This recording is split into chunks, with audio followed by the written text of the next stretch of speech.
What do you think are the things that we need for our daily lives? There are many things and one of them are natural resources.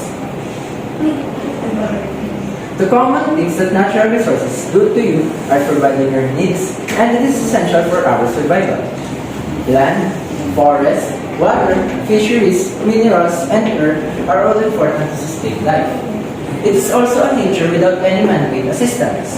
The food and water we consume, the air we breathe, and the shelter we make all derived from natural resources. It is important for our community and daily lives. There are many types of resources such as soil, water, and energy.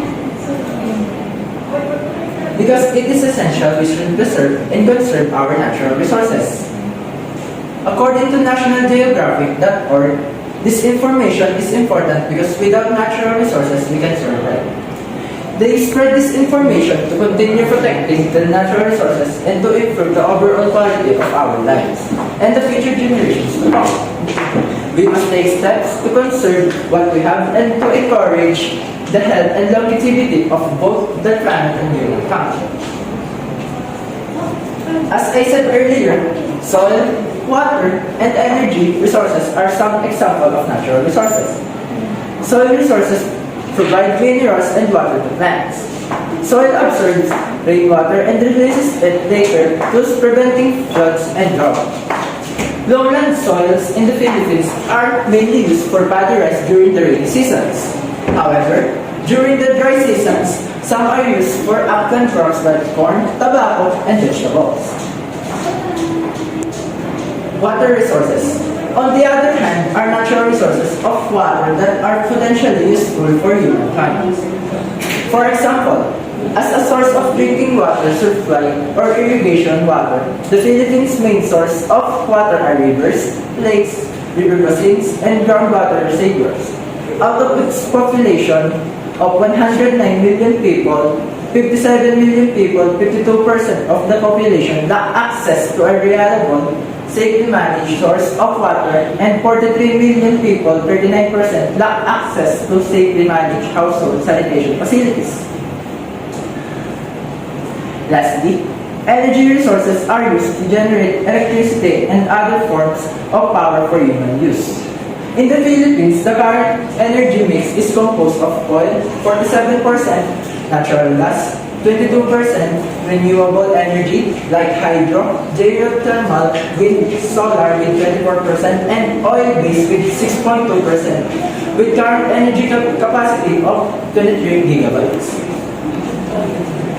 There are limited options that we can do to protect our natural resources as we are only high school students, but here are some ways that we can do to protect our soil resources. Simply planting trees is a good conservation method as it secures topsoil and erosion is prevented. Sow grass and plant shrubs and other greenery in bare spots in your yard or garden. The foliage will absorb excess water and protect the topsoil from the impact of rain, heavy wind, and foot traffic. The following ways are common but it can help a lot in preserving water. Taking short showers. The average shower of about 10 minutes uses around 100 liters of water. You could save 50 liters of water by cutting your shower in half. Another one is reusing water.